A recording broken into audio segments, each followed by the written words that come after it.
Hello and welcome.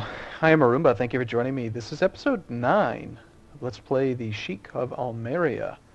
And it's been about a week since the last time I played this series. And so I'm going to need to look around the map a little bit, see what's going on. This is kind of neat. So we got Anle Iter or something. That looks kind of Frenchish. Frenchish? Are you French? No, he's Norman. Apparently that's the Norman spelling of that. Interesting. Alright, that's kind of cool. Got some pagans still up there. We're still pretty early into the game, only about 25 years, so most of the original starting people will still be where they're at. Let's see, Byzantium, are you at war with anybody? What are you up to? Is the de jure war over Korchev. So he's attacking this guy, apparently. That's neat. Really ambitious there, Mr. Byzantine Emperor.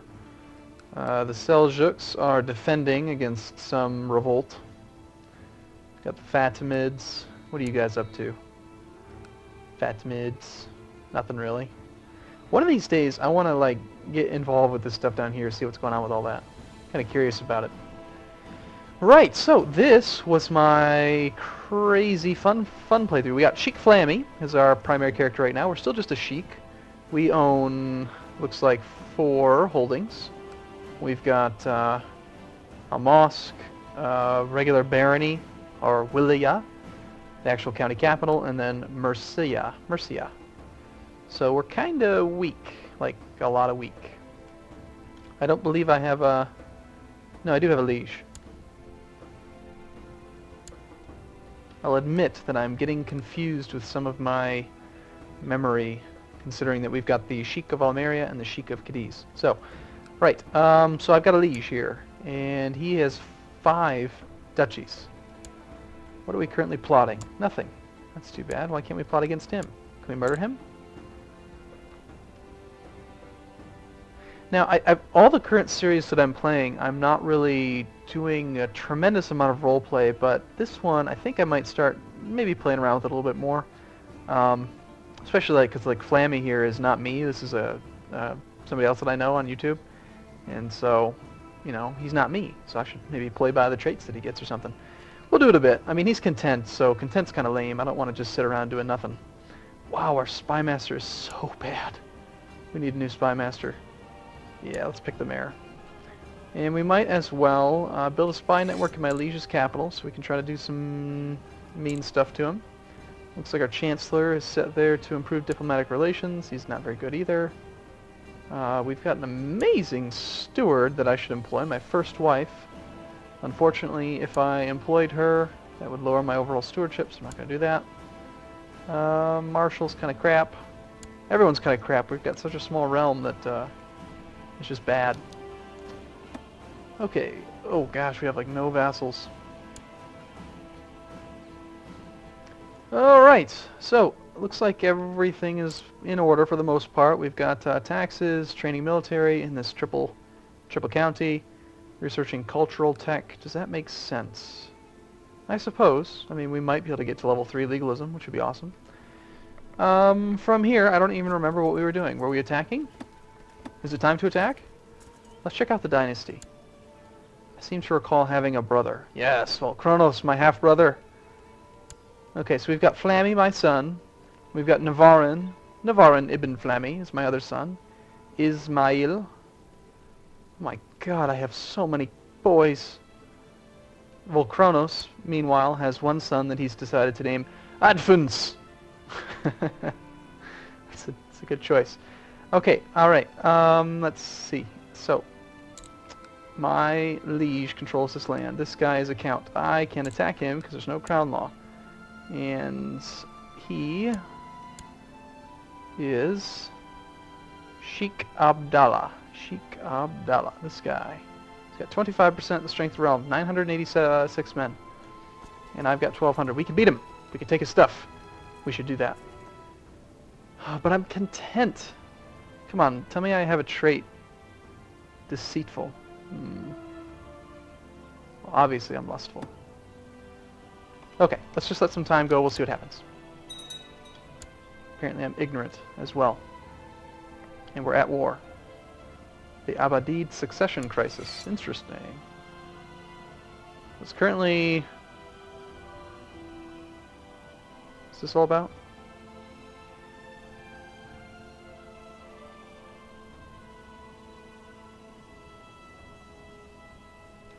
It's hard. I hate how it's kind of annoying trying to understand who's winning. 86% in favor of Emir Abu al-Malik. So I'm assuming that's this guy? No. It's okay. 87% in favor of my liege. So my liege is going to win the succession crisis. My liege will stay a 3-year-old boy. Congratulations, boy. Who is your heir? A 1-year-old. Who is your heir after that? So it goes to Abu ibn Ali I can't even say these names without starting to smile and laugh. It's Abu ibn Ali Abidad, followed by Muhammad ibn Ali Abidad. Okay, so who's Muhammad? There he is. So it's just a bunch of little boys, little half-brothers. No point in really murdering them. That's unfortunate. Okay, we should probably let some time go. Apparently we can do pogrom, but we lose charitable. We have a little a Jewish house, Jewish community in one of our counties. We do. What are these Jews doing here? We have a Jewish district and a Jewish, all kinds of Jews. All right, okay, let's go. We're gonna play now. All right, there goes the daughter. That's always good. Good way to start the game off. Things are very busy at your new inn, with everyone preparing for the grand opening night. Guests will be able to sample turnips for free, but if you added a generous amount of salt to them, people might become more thirsty, and mead sales would increase. Ooh.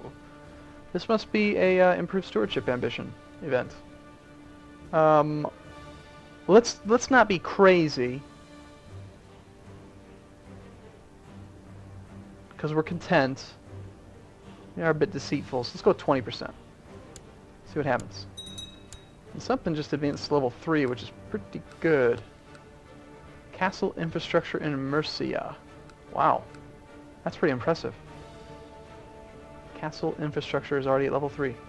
Cool. What does that mean we can build? Can we build anything fancy? I guess we'll have to wait and see. Liege loyalists. Everyone loves that guy. How come I don't have a claim yet? Why am I still a count?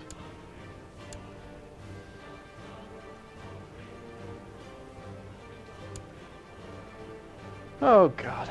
Alright, your inn will soon open to the public, but one last detail demands your attention before the opening night. Some form of act or spectacle will need to be booked to keep the guests around. After scouring the lands for what passes for entertainment, you conclude that the following options are available.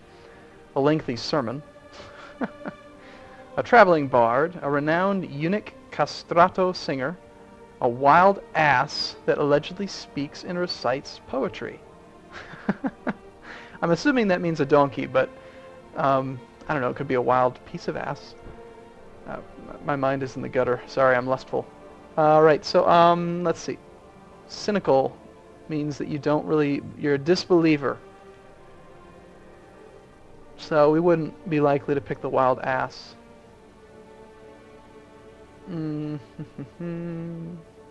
We're gregarious. Let's go with the traveling bard. I'm going to do this one kind of roleplay. Let me know if you like it or not. If you don't, then, well, then skip this episode.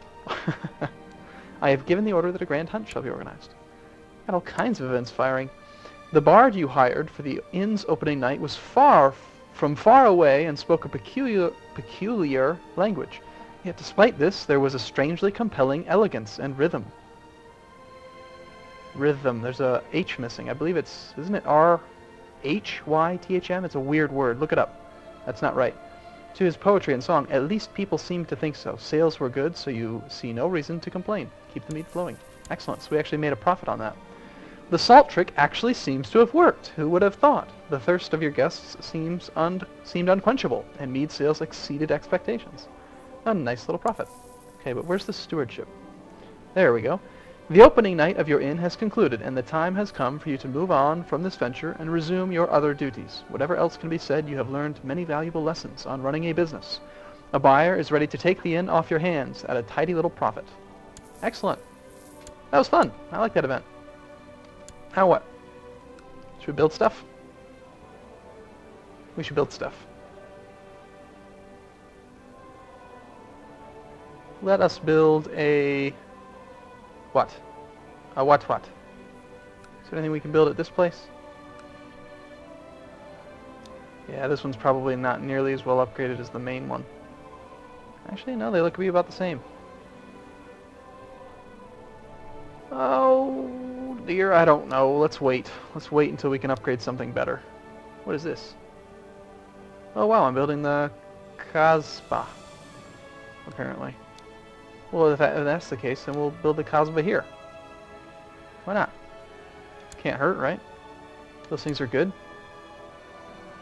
The dogs have caught scent of a boar. This is the chance of getting a mighty boar slain.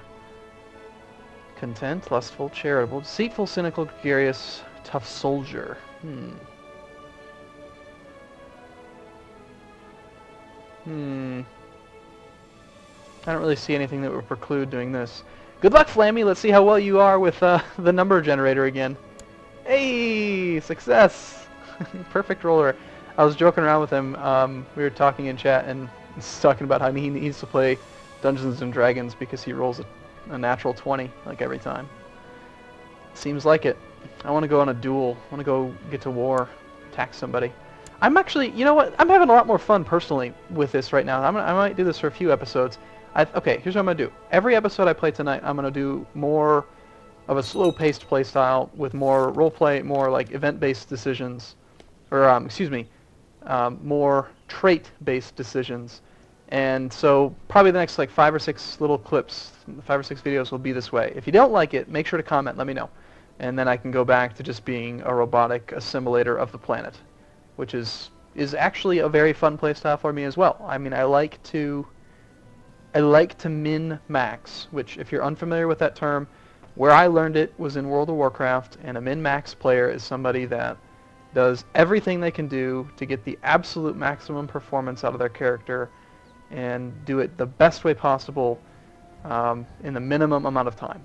So min-maxing, right? So like completely winning in every way possible. Like in World of Warcraft, I was the kind of guy who like, oh god, I've got a new weapon and it's 2 DPS better. Time to buy it and enchant it with the best enchant possible. For a meager, minor gain. But I had to play that way. That's just the way I was. So anyway, I like to do that in this game too. My courtier, Yusuf, wants to be my marshal. Okay, how's your marshal score? 13? It's pretty good. It's pretty good. Got nothing against this guy, but apparently he's a knight. How did a Sunni become a knight? I thought that knights was a Christian thing. That's interesting. Alright, yeah, well anyway, yeah, you're my new marshal. Congratulations. I need to make sure we get our new guy here before we lose that levy.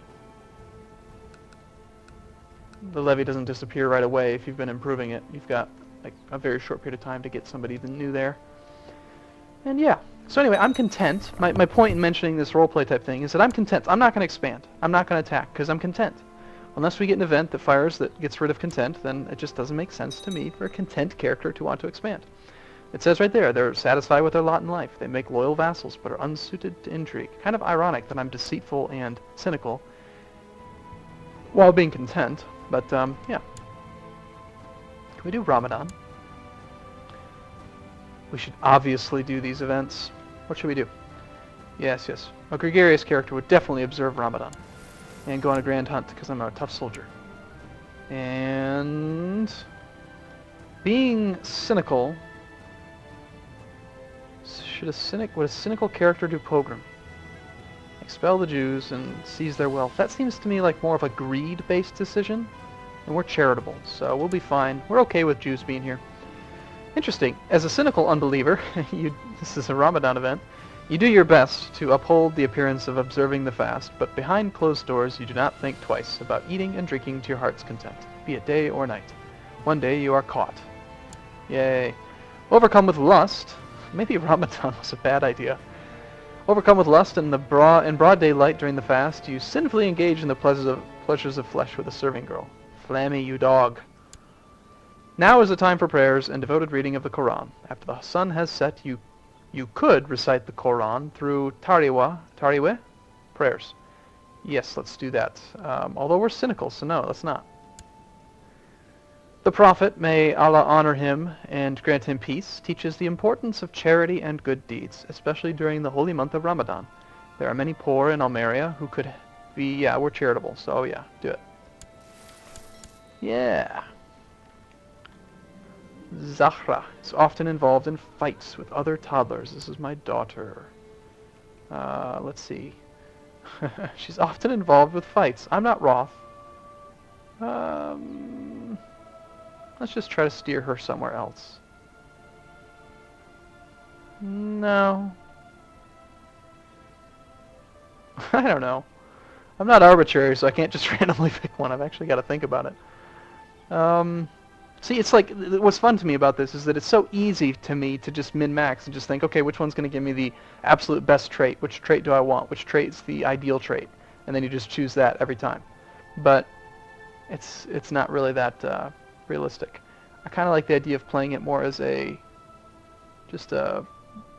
alternate universe simulator versus I don't know.